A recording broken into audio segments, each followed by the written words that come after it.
Bismillahirrahmanirrahim. Assalamualaikum warahmatullahi wabarakatuh.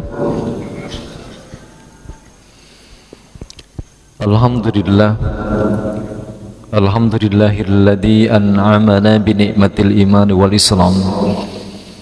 Nahmaduhu wa nasta'inuhu wa nastaghfiruh wa na'udzu billahi min sururi anfusina wa min sayyiati a'malina.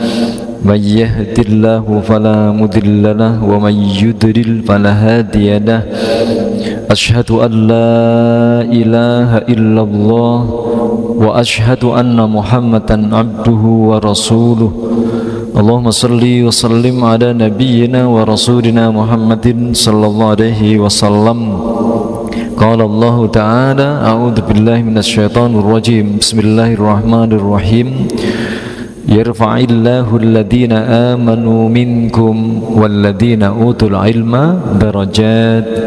Wa qala Rasulullah Muhammad sallallahu alaihi wasallam, man sadaka tariqan yaltamisu fihi ilman sahhalallahu lahu bihi tariqan ilal jannah. Amma ba'd. Jamaah salat maghrib Masjid Al-Manar yang senantiasa dirahmati oleh Allah SWT, alhamdulillah malah senantiasa kita bersyukur pada Allah atas segala limpahan rahmat dan nikmatnya, nikmat iman, nikmat Islam, nikmat kesehatan, nikmat sehat walafiat, nikmat semangat senantiasa menjadi calon-calon penghuni surganya Allah SWT. Semangat kita kumpul dengan orang-orang yang solih dan solihah. Semangat kita mencintai ayat-ayat Al-Quran. Salawat serta salam semoga tetap teruntuk baginda Rasulullah Muhammad sallallahu alaihi wasallam. Pada kesempatan yang lalu sudah kita bahas untuk fasalli li rabbika wanhar. Bagaimana kita menjadikan sholat itu betul-betul yakin itu bukan menjadi kebiasaan, tetapi betul-betul kita ini menghadap kepada Allah Subhanahu wa ta'ala. Oleh karena itulah pentingnya kita memahami apa saja yang ada di dalam sholat. Fasalli li rabbika wanhar, maka sholatlah untuk Tuhanmu. Pembahasan sudah tentang bagaimana bertakbir, bagaimana kita takbir, bagaimana kita membaca surah Al-Fatihah, bagaimana kita ruku, duduk antara dua sujud, sudah ya. Dan terakhir insyaallah akan kita bahas tentang masalah sujud ini ya, insyaallah sujud. Sebagaimana kita ketahui sujud, ketika kita menjalankan sujud itu kita ini lagi menjalankan perintah Allah Subhanahu wa ta'ala yang Allah sampaikan, a'udzubillahi minasyaitonirrajim, ya ayyuhalladzina amanu. Ketika kita sujud berarti kita termasuk orang-orang yang sudah beriman. Allah Subhanahu wa ta'ala sampaikan, qad aflahal mu'minun. Sungguh sukses, sungguh beruntung, sungguh berbahagia siapa? Orang-orang yang beriman. Sebelum kita melaksanakan sujud perintah Allah tadi, tentunya kita sudah termasuk orang-orang yang bahagia. Tentunya kita termasuk orang-orang yang sudah mulia, dan kita tidak merugi. Kata Allah, wal asri innal insana lafi khusrin. Sungguh semua manusia itu merugi, illal ladzina amanu, kecuali orang-orang yang beriman. Landasan iman inilah yang menjadikan kita semuanya tidak merugi. Maka kekuatan yang ada di dalam hati kita, adanya iman di dalam hati kita ini akan membentuk karakter-karakter orang yang sebagaimana diperintahkan oleh Allah di sini adalah irka'u, rukuklah kalian semuanya, usjudu, sujudlah kalian semuanya, wa'budu, dan sembahlah kalian semuanya rabbakum, kepada Tuhan kalian semuanya. Waf'alul khaira, terus lakukanlah kebaikan, la'allakum tuflihun, agar terus tercipta kebahagiaan, keberhasilan, kesuksesan. Kalau di awal tadi yang sudah saya sampaikan, qad aflahal mu'minun, sungguh telah beruntung orang yang beriman. Ketika kita menjalankan perintah Allah itu, harapannya Allah itu berarti keberuntungan kita, keberhasilan kita, kemuliaan hidup kita akan semakin meningkat. Maka dengan kita melakukan sujud itulah kita akan menjadi orang-orang yang meningkat hidup kita. Sebagaimana di dalam beberapa kaidah, ma huwa as-sujud, sujud itu apa? Sujud itu dari kaidah fikih wadu'al jabhata, meletakkan jabhah. Jabhah itu apa? Ini ya, meletakkan jabhah kita alal ardi, di atas tanah. Untuk apa kita meletakkan dahi kita di atas tanah? Because ta'zim, dengan tujuan ada bentuk pengagungan. Nihayatat tadzallul, puncak dari kita menjadikan diri kita hina, wal khudu, dan puncak ketundukan. Jadi ketika kita semuanya menjalankan sujud, maka ini adalah merupakan bentuk pengagungan kepada Allah yang luar biasa. Sebagai puncak kita ini merasa hina dan tunduk. Pengagungan kepada siapa? Pengagungan hanya kepada Allah. Maka orang yang sudah terbiasa sujud, dia tidak terpengaruh oleh hiruk pikuk dunia. Ada orang kaya, ada orang hebat, ada orang yang luar biasa. Dia hanya mengagumi Allah Subhanahu wa ta'ala. Demikian pula dalam hal masalah harta, status sosial, dia tidak akan merasa dihinakan oleh siapa saja, karena hanya merasa hina di hadapan Allah Subhanahu wa ta'ala. Demikian pula ketundukan. Inilah jiwa-jiwa siapa orang yang bisa menjalankan wadu'al jabah alal ardi biqasdi ta'zimi nihayatat tadalluli wal khudu'i, hanyalah orang-orang yang beriman. Tadi ya, hanyalah orang-orang yang beriman kepada Allah Subhanahu wa ta'ala. Hadis yang menjelaskan bagaimana sujudnya Rasulullah Muhammad SAW, idza sajada ahadukum fala yabruk kama yabruk al-ba'ir wal yadha yadayhi qabla rukbatayhi. Sujudlah kalian semuanya, maka janganlah sujud seperti apa namanya itu ya, unta. Nah gitu ya, seperti unta kalau lagi duduk. Nah gitu ya. Wal yadha yadayhi qabla rukbatayhi. Unta itu kan punya kaki dua di depan, kaki dua di belakang. Jadi caranya unta duduk itu biasanya meletakkan apanya dulu? Maka di sini diperintahkan oleh Rasulullah Muhammad SAW, wal yadha yadayhi, oleh karena itu letakkanlah tangan kamu dahulu sebelum rukbatayhi. Apa rukbatayhi? Lutut kalian. Jadi tangan dahulu baru lututnya. Karena kalau lutut dahulu berarti seperti unta tadi gitu ya. Ini hadis yang pertama. Sedangkan hadis yang kedua menjelaskan bahwa ra'aitun Nabi Muhammad sallallahu alaihi wasallam idza sajada.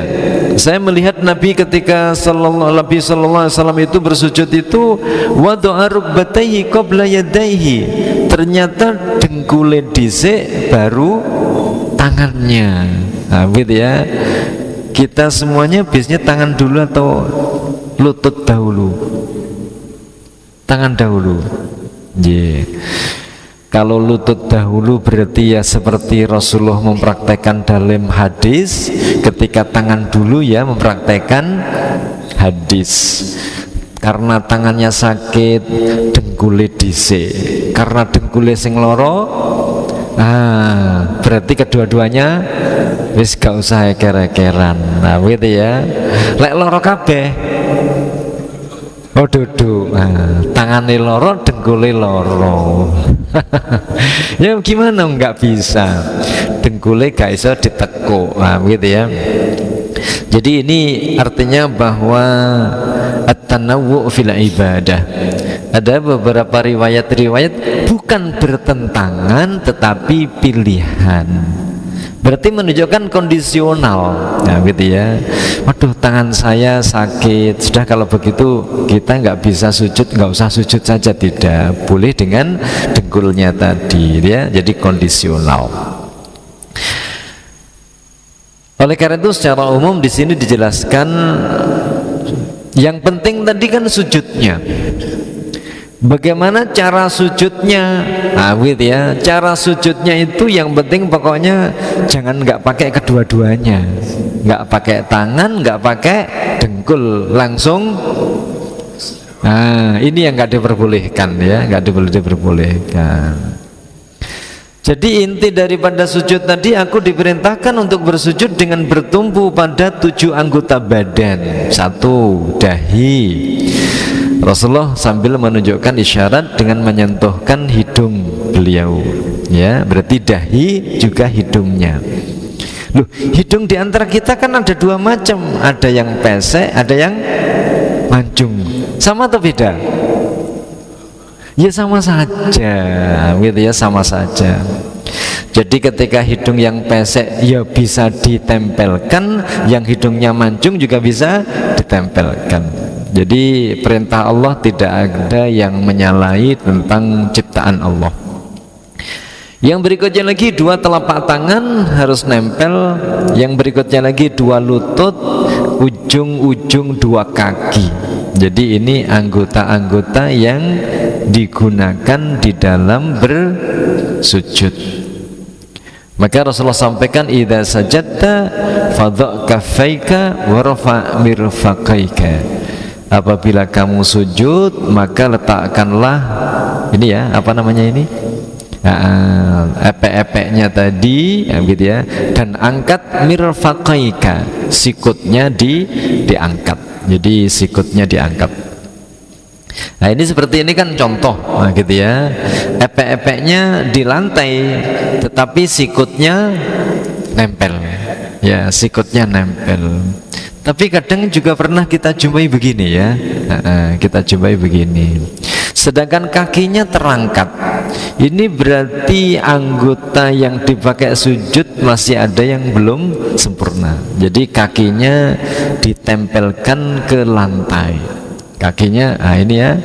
Ada yang kadang-kadang sudah diangkat ya, sikunya, tetapi kakinya juga ikut diangkat, gitu ya, membuat sensasi, kadang-kadang gitu ya, membuat sensasi. Sehingga di sini bagaimana sujud kita? Masjud hatta tatma'inna sajidan. Sujud kita berarti bagaimana? Karena sujud itu merupakan puncak kehinaan kita dan mengagungkan Allah Subhanahu wa taala. Semakin lama kita mengagungkan, semakin merasa diri kita hina di hadapan Allah Subhanahu wa taala. Rasakan tatma'inna sajidan, tenangkan sujudmu, tenangkan sujudmu. Tapi kadang ada orang yang sujud itu seperti ayam yang makan jagung. Ayam kalau makan jagung gimana? Ya ada begitu ya. Jadi tidak sampai merasakan nikmatnya sujud itu bagaimana, ya. Nikmatnya sujud di mana? Seseorang, maaf, ketika ada seorang raja atau presiden, kemudian ada orang yang sujud di hadapannya, wah ini berarti mudah untuk diperintahkan apa saja. Maka sang raja maupun presiden akan luman kepada orang yang seperti itu.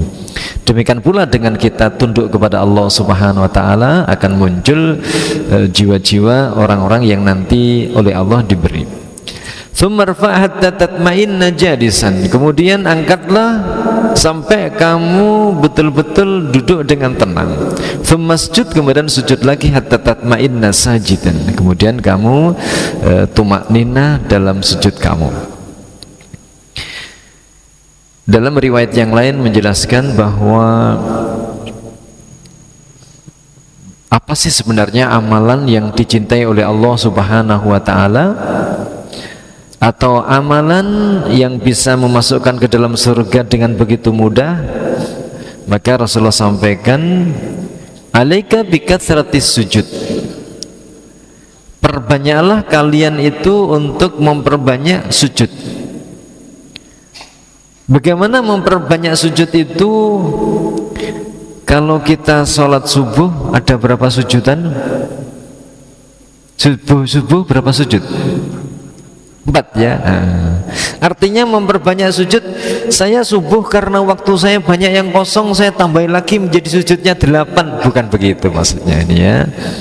Berarti memperbanyak sujud itu kalau tadi sholat subuh 2 rakaat, sebelumnya sholat qobliyahnya, sebelumnya sholat tahiyat masjidnya, sebelumnya lagi sholat tahajudnya, qiyamul lailnya. Alaika bikatsratis sujud, perbanyaklah kalian semuanya sujud. Fa innaka la tasjud lillahi sajadatan, maka jika kalian tidak sujud kepada Allah 1 kali sujud saja, illa, kecuali rafa'akallahu biha darajatan, Allah akan mengangkat derajat kamu dengan 1 derajat. Wa hutta anka khati'ah, dan kesalahan kamu akan terhapus secara otomatis. Jadi ya, ketika kita sujud maka akan diangkat derajat kita dan kesalahan kita dihapus. Sujud itu gampang atau sulit? Gampang kan begitu ya. Dalam hadis yang lain dijelaskan qala Rasulullah Muhammad sallallahu alaihi wasallam, idza qara'a ibnu Adam as-sajdata fasajada, apabila ada anak Adam pas lagi baca Quran terus kemudian di situ ada melewati ayat-ayat sajadah, wasjud waqtarib, surat apa? Iqra al-alaq ya. Begitu membaca itu terus akhirnya dia langsung sujud. Maka ketika itu apa yang terjadi? I'tazalas syaitanu yabki yaqulu ya wailah. Tiba-tiba setan itu langsung pergi dan dia menangis. Masya Allah. Jadi kalau kita pas lagi baca Quran terus kemudian kita pas baca ayat-ayat sajadah terus kemudian kita sujud, maka setan itu langsung menangis. Masya Allah, nangis ya. Berarti bisa menangiskan setan. Celaka ini ya, celaka ya. Dalam riwayat yang lain, ya waidi umira ibnu Adam bis sujud, celaka bagiku, diperintahkan anak cucu Adam dengan sujud, maka dia sujud. Falahu al jannah, maka bagi dia ada surga. Wa umirtu bis sujud, dan saya diperintah untuk sujud, gitu ya. Fa abaitu, dan saya mengindahkannya, saya membangkang. Fali annar, maka bagi saya adalah neraka. Jadi amalan yang sungguh luar biasa ketika kita semuanya sujud adalah merupakan hal yang sangat istimewa. Lalu apa sih sebenarnya dampak daripada sujud yang kita lakukan? Wa min ajli dhuhuril khudu'. Oleh karena itulah di sini nampak ketundukan kita kepada Allah Subhanahu wa taala. Ya. Di sini ada karunia keutamaan yang begitu luar biasa yang Allah berikan kepada orang yang sujud. Nah, gitu ya. Dalam sebuah hadis dinyatakan bahwa aqrabu ma yakunul abdu mir rabbih wa huwa sajidan. Kondisi posisi di mana manusia itu paling dekat dengan Allah Subhanahu wa taala bukan ketika kita berdiri, tetapi ketika kita dalam posisi sujud. Itu posisi yang terdekat. Kalau orang dekat dengan Pak Presiden dapat apa? Dapat proyek kan, nah, begitu ya, karena dekat. Kamu pingin apa sih? Menteri, nah, gitu ya, bisa karena dekat, nah, gitu ya. Kalau dekat dengan presiden, dekat dengan raja dapat keistimewaan. Kalau dekat dengan Allah berarti Masya Allah. Itu yang kadang-kadang kita tinggalkan. Oleh karena itu fa'akthiru minad du'a, maka perbanyaklah kalian semuanya untuk berdoa kepada Allah Subhanahu wa taala. Perbanyaklah permintaan kepada Allah Subhanahu wa taala. Rasanya Allah itu malu apabila ada hambanya yang dia memohon tidak diberi. Wa idza sa'alaka ibadi anni fa inni qarib. Apabila hambaku tanya tentang diriku, maka jawablah aku dekat, gitu ya. Jadi apabila kita semuanya berdoa, gitu ya, maka Allah Subhanahu wa taala akan mengabulkan semuanya permohonan doa kita. Wa idza sa'alaka ibadi anni fa inni qarib ujibu da'watad da'i idza da'ani. Oleh karena itu hikmah daripada sujud sebagai wujud satu, kita patuh. Nah, gitu ya. Jadi karena makna daripada sujud sendiri artinya adalah patuh. Kalau kita sudah patuh, berarti siap untuk menunjukkan semua apa yang diperintahkan oleh Allah Subhanahu wa taala. Kalau orang siap untuk diperintah di satu pabrik, maaf, misalkan saja pabrik sandal, berarti gajinya per bulan, tukang ngelim sandal itu ya, nah, itu gajinya per bulan berapa? UMR. Nah, kalau tunduk kepada presiden direkturnya Pertamina, nah, gitu ya, disuruh apa saja mau, setidaknya gajinya lebih atas lagi, gitu ya. Kalau kita tunduk kepada penguasa pencipta alam yang mengatur seluruh alam dunia ini, maka kita akan dapatkan yang lebih dari semuanya tadi. Oleh karena itu, sudahkah kita merasakan bahwa sujud itu adalah merupakan ibadah yang teragung dan dicintai oleh Allah? Ini yang kadang belum kita rasakan.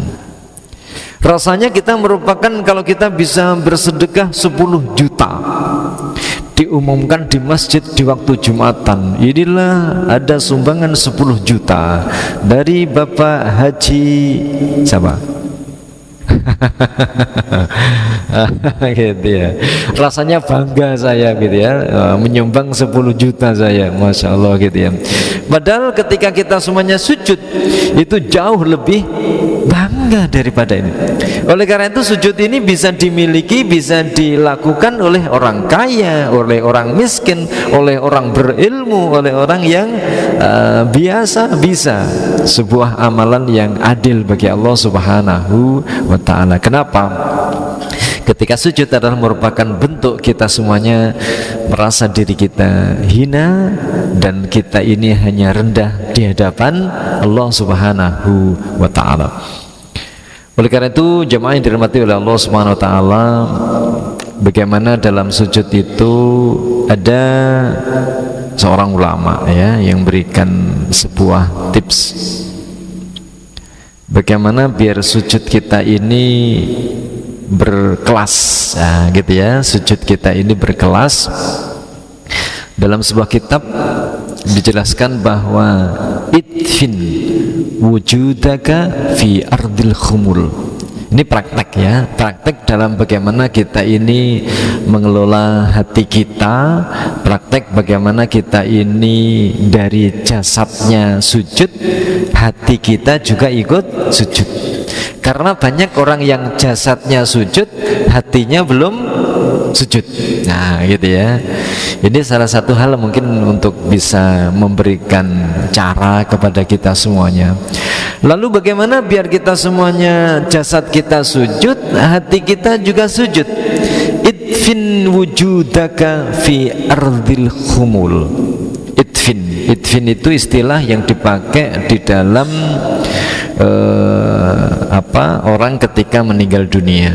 Jadi ketika ada orang meninggal dunia itu, kita sebagai sesama muslim, tugas kita yang pertama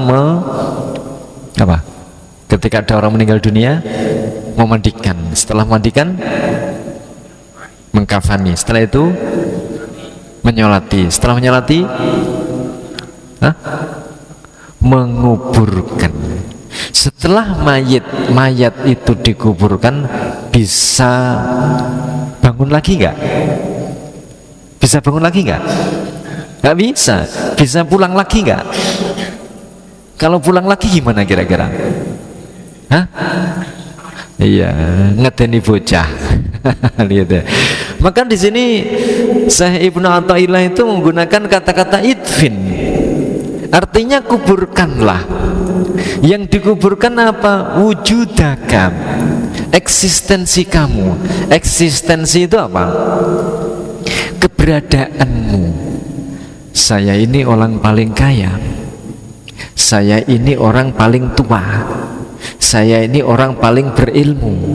Saya ini orang paling pertama. Nah, ketika kita menyombongkan kelebihan-kelebihan yang sebenarnya itu Allah berikan, nah gitu ya, terus kemudian diakuisasi bahwa itu saya, itu berarti belum mampu menguburkan eksistensinya. Belum mampu menguburkan eksistensinya. Jadi kelebihan-kelebihan yang Allah berikan kepada kita semuanya, bagaimana kita ini mampu untuk menguburkan, dan kelebihan-kelebihan itu tidak perlu kita sombongkan kepada orang lain. Padahal kita tidak tahu bahwa orang lain yang kita sombongi itu pada dasarnya dia lebih daripada kita. Makanya Allah sampaikan kepada kita semuanya, a'udzubillahi minasyaitonirrajim, ya ayyuhalladzina amanu la yaskhar qaumun min qaumin. Janganlah kamu merendahkan satu kaum terhadap kaum yang lain. Pribadi satu merendahkan pribadi yang lain. Orang yang merendahkan pribadi orang lain berarti dia merasa dirinya punya kelebihan, punya eksistensi. Ketika orang-orang yang sombong seperti ini, orang sombong itu hidupnya nyaman, tenang atau aman? Gak akan tenang orang yang sombong itu. Nah, gitu ya. Orang yang memunculkan tentang apa yang Allah lebihkan sehingga menjadi dia sombong tadi, kemana-mana dia tidak akan tenang, karena hidup penuh dengan saingan. Betapa indahnya ketika dicontohkan oleh Nabi Sulaiman alaihissalam, begitu dia menjadi raja, dia menjadi orang yang terkaya, menjadi orang yang paling alim, menjadi orang yang paling berkuasa.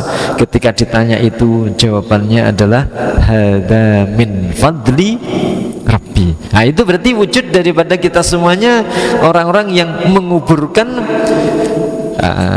eksistensi kita. Namun apa yang terjadi saat sekarang ini, malah justru orang-orang yang mempunyai kedudukan itu malah justru itu digunakan untuk sombong sekarang ini.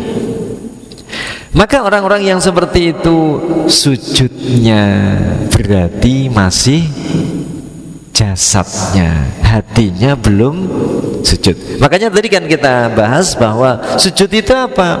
Wadu'a al-jabha, meletakkan dahi dari sisi fisiknya. Tetapi itu adalah merupakan bentuk apa? Nihayatut tadallul, puncak daripada kita ini hina, wal khudu, dan tunduk kepada Allah subhanahu wa ta'ala. Ya, jadi puncak kita hina dan kita hanya tunduk hanya kepada Allah subhanahu wa ta'ala. Berarti diri kita, apa sih yang kita sombongkan? Apa sih yang harus kita munculkan? Eksistensi kita yang hebat di dunia ini hanyalah Allah subhanahu wa ta'ala. Maka kalau kita semuanya menjadi orang-orang yang mampu menjadikan, ya, bahwa ketundukan kita hanya kepada Allah subhanahu wa ta'ala, maka bagaimana hasilnya? Fama nabata mimma lam yutfan la yatimmu nataijuhu. Jadi ketika ada pohon, yang pohon itu hidup di atas pot, di atas pot. Nah, begitu kena angin, begitu ada banjir, apa yang terjadi? Hanyut dia. Begitu kena angin, potnya pasti akan apa? Tumbang, kan begitu ya. Tetapi apabila ada pohon yang namanya misalkan saja kelapa, karena akarnya terkubur di dalam tanah yang begitu dalam, begitu ada banjir, begitu ada apa saja, maka kelapa itu tidak akan tumbang. Maka demikian pula apabila perasaan kita ini, kesombongan itu kita kubur dalam-dalam, maka kita nanti akan bisa merasakan indahnya bagaimana ketika kita menjadi orang-orang yang tidak sombong. Maka di sini jemaah yang dirahmati oleh Allah Subhanahu wa taala, alam tara kaifa daraballahu mathalan kalimatan thayyibatan kasyajaratin thayyibatin asluha thabitun wa far'uha fis sama. Jadi apakah kamu tidak memperhatikan bagaimana Allah membuat sebuah permisalan, ada sebuah kalimat yang begitu indah seperti pohon yang dia bagus, yang akarnya ada berada di bumi sedangkan cabangnya ada di langit, kokoh luar biasa. Maka seperti itu akan memberikan hasil buah-buahannya tadi yang sungguh luar biasa bagi siapa tadi yang bercokol berada di bumi, ya.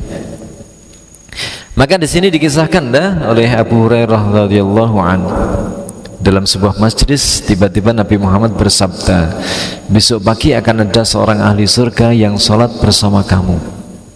Besok pagi akan ada orang yang sholat bersama kamu dan dia calon penghuni surga. Siapa calon penghuni surga itu? Semoga aja kita semuanya, ya. Nah, insya Allah semoga aja kita. Akhirnya Abu Hurairah ini merasa dirinya, semoga saja itu saya. Gitu ya.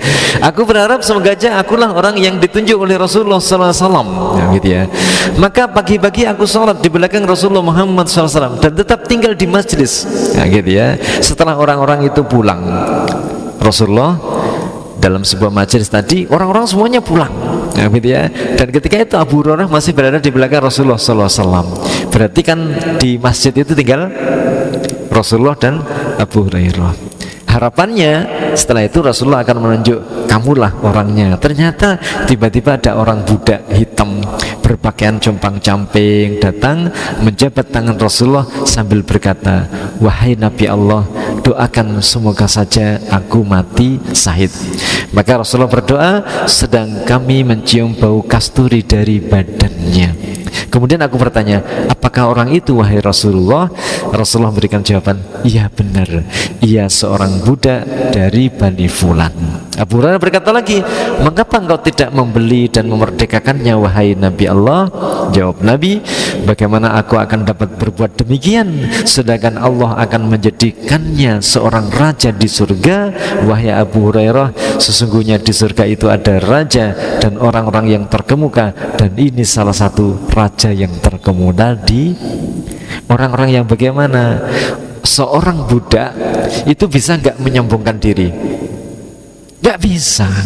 Dia merasa dirinya kepada siapapun, ketemu dengan orang, aku lu budak, aku isone opo, aku itu apa yang bisa. Ketika dia ketemu dengan siapa saja, dia merasa merendah dan merendah dan merendah, tetapi ibadahnya luar biasa. Berarti orang yang biasanya tidak menyombongkan diri itu, maaf, orang miskin atau orang kaya? Kata siapa? Sekarang itu banyak orang yang miskin yang sombong sekarang ini, gitu ya. Berarti hadis ini menunjukkan siapapun bisa. Tetapi cuma Rasulullah memang memberikan contoh di sini yang tadi layak masuk surga tadi siapa? Seorang budak dia, seorang budak. Dia dalam hadis lain dijelaskan bahwa sesungguhnya Allah mengasihi mencintai makhluknya yang suci hati, ya, gitu ya, yang samar, yang bersih, terurai rambut, yang kempes perutnya kecuali dari hasil yang halal.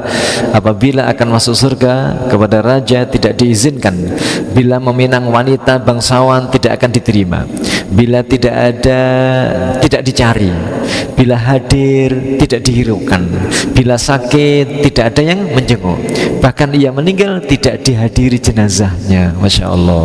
Nah, gitu ya. Para sahabat pun akhirnya penasaran dan bertanya, tunjukkanlah kepada kami wahai Rasulullah salah seorang dari mereka itu. Jawab Nabi, dia adalah Uwais Al-Qarni, seorang yang berkulit coklat, lebar kedua bahunya, tingginya agak sedang, dan selalu menundukkan kepalanya sambil membaca Al-Quran. Masya Allah. Ini seperti sifatnya jamaah masjid. Masya Allah, gitu ya, insya Allah ya. Yeah. Kata Allah Subhanahu wa taala, wala tusair khaddaka linnas. Ya. Jangan kamu ini menyombongkan diri kamu, gitu ya. Hendaklah kamu berlemah lembut dengan menjadikan kamu itu tidak menyombongkan diri. Wala tamshi fil ardi maraha, dan jangan berjalan di atas bumi dengan sombong. Innallaha la yuhibbu kulla mukhtalin fakhur. Sesungguhnya Allah tidak menyukai orang-orang yang menyombongkan diri. Nah, hasil dari sujud yang kita lakukan di sholat maghrib, bagaimana maghrib sampai isya ini kita tidak menjadi orang yang sombong.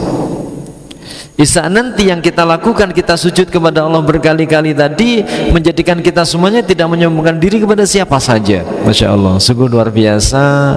Makanya kenapa sholat itu dijadikan amalan yang paling pertama yang ada di dalam rukun Islam, sampai-sampai dia adalah sebagai tiang agama, sehingga Islam ini akan tegak. Islam ini betul-betul akan mengayomi banyak orang, kan tiang itu kan akan mengayomi banyak orang. Nah, gitu ya. Tetapi apabila banyak orang-orang Islam yang menyombongkan diri, di mana Islam itu akan tegak? La yadkhulul jannah man kana fi qalbihi mithqala dzarratin min kibrin. Tidak akan masuk surga orang-orang yang di dalam hatinya tidak ada sekecil apapun tadi ya, yang ada di dalam hatinya itu ada perasaan sombong walaupun kecil.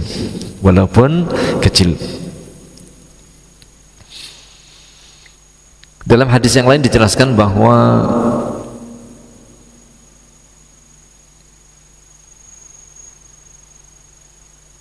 man yatawadhu', barang siapa yang dia itu merendahkan dirinya, bukan kepada atasannya, bukan kepada siapa saja, nah, gitu ya. Lalu tunduknya kepada siapa? Lillahi subhanahu wa ta'ala. Barang siapa yang menundukkan dirinya kepada Allah subhanahu wa ta'ala, maka yarfa'uhullahu bihi darajatan, maka Allah akan mengangkatnya kepada orang yang ketika sujud tadi itu dengan menundukkan, nah, gitu ya, meletakkan kesombongannya tadi, maka Allah akan mengangkat satu derajat. Wa may yatakabbar, namun seandainya ada orang yang dia itu takabur, menyombongkan dirinya, tidak mau tunduk kepada Allah, maka di sini yadha'uhullahu bihi darajatan, maka Allah melepaskannya juga satu derajat, menghilangkannya satu derajat, hatta yaj'alahu fi asfalis safirin, sehingga sampai menjadikannya di neraka yang paling bawah. Kalau Rasulullah Muhammad SAW, innallaha auha ilayya, Allah subhanahu wa ta'ala mewahyukan kepadaku, antawaddu'u hatta la yafkhar ahadun ala ahadin wa la yabghi ahadun ala ahadin. Setidak-tidaknya bagaimana kita semuanya senantiasa menjadi orang yang merendahkan diri kita, sehingga tidak menyombongkan seseorang di atas yang lainnya. Jadi sujud yang kita lakukan bukan hanya sekedar kebiasaan, tetapi membentuk karakter hati kita, orang-orang yang senantiasa tunduk kepada Allah subhanahu wa ta'ala. Kalau tunduk kepada Allah subhanahu wa ta'ala, sungguh akan terjadi kenikmatan yang luar biasa. La yadkhulul jannah man kana fi qalbihi mithqalu dzarratin min kibrin. Tidak akan masuk ke dalam surganya Allah subhanahu wa ta'ala barang siapa yang di dalam hatinya itu ada sekecil apapun dari perasaan kibir. Makanya suatu saat ketika Allah memerintahkan kepada malaikat, ya, usjudu li Adam, sujudlah kalian semuanya kepada Adam. Sehingga Allah tanya ketika ada sebagian dari malaikat yang disebut sebagai iblis tidak mau sujud kepada Adam, mana aga antas judali Adam, apa yang menyebabkan kamu tidak mau sujud kepada Adam? Jawabannya cukup rasional, khalaqtani min nar wa khalaqtahu min tin. Karena engkau telah menciptakan saya dari api dan engkau menciptakan Adam dari tanah. Api sama tanah mahal mana? Mahal mana? Loh, bukan api. Iblis merasa bahwa api lebih bagus daripada tanah, kelasnya lebih berkualitas daripada tanah. Akhirnya dia tidak mau menghormati kepada Adam. Dan kadang-kadang itu muncul pada diri kita. Saya ini kan dulur tuwa, lek waya riyo iku ya sing teko iku sing dulur enom sing pantes e. Gak katene dulur tua datang kepada dulur, yang seharusnya adik itu datang ke kakak, bukan kakak datang ke adik. Itu namanya seperti apa tadi? Menyombongkan tentang usia. Betul ya? Menyombongkan usianya karena lebih tua dibandingkan adiknya tadi. Ya seharusnya adik itu yang datang ke tempat saya, bukan kakak yang datang ke adik. Ya nggak pantas lah. Oh tidak ya. Siapa yang menyombongkan apapun, kalau sudah terbiasa menyombongkan seperti itu, nanti juga begitu ya. Maka di sini qala rajul, maka seorang dia tiba-tiba langsung mengatakan kepada Rasulullah, innar rajula yuhibbu ayyakuna thawbuhu hasanan wa na'luhu hasanatan. Ya Rasulullah, bagaimana kalau ada seseorang yang dia itu menggunakan baju yang bagus dan sepatunya juga bagus? Nah begitu ya, boleh nggak? Kalau ke masjid pakai baju yang bagus, ke masjid pakai mobil Alphard, boleh? Loh, sombong nggak termasuk? Qala, Rasulullah memberikan jawaban, innallaha jamil, sesungguhnya Allah itu indah, yuhibbul jamal, Allah itu menyukai dengan keindahan. Lalu kalau begitu namanya sombong itu apa? Al-kibru batarul haqqi wa ghamtun nas. Jadi namanya sombong itu adalah menolak kebenaran. Seharusnya itu punyanya Gusti Allah, diakuisasi miliknya sendiri. Kamu kok bisa seperti ini? Ya ini kerja keras saya ini.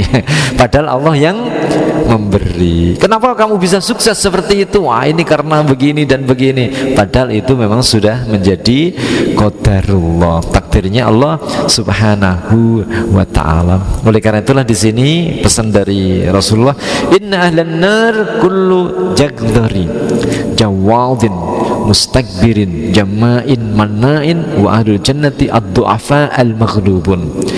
Sesungguhnya penghuni neraka itu adalah orang-orang yang punya sifat kasar, laki keras, orang yang suka bergaya, orang yang sombong dalam jalannya, orang yang sombong, gitu ya, orang yang suka mengumpulkan hartanya tetapi sangat bakhil. Sedangkan penduduk surga adalah orang-orang yang lemah dan yang terkalahkan.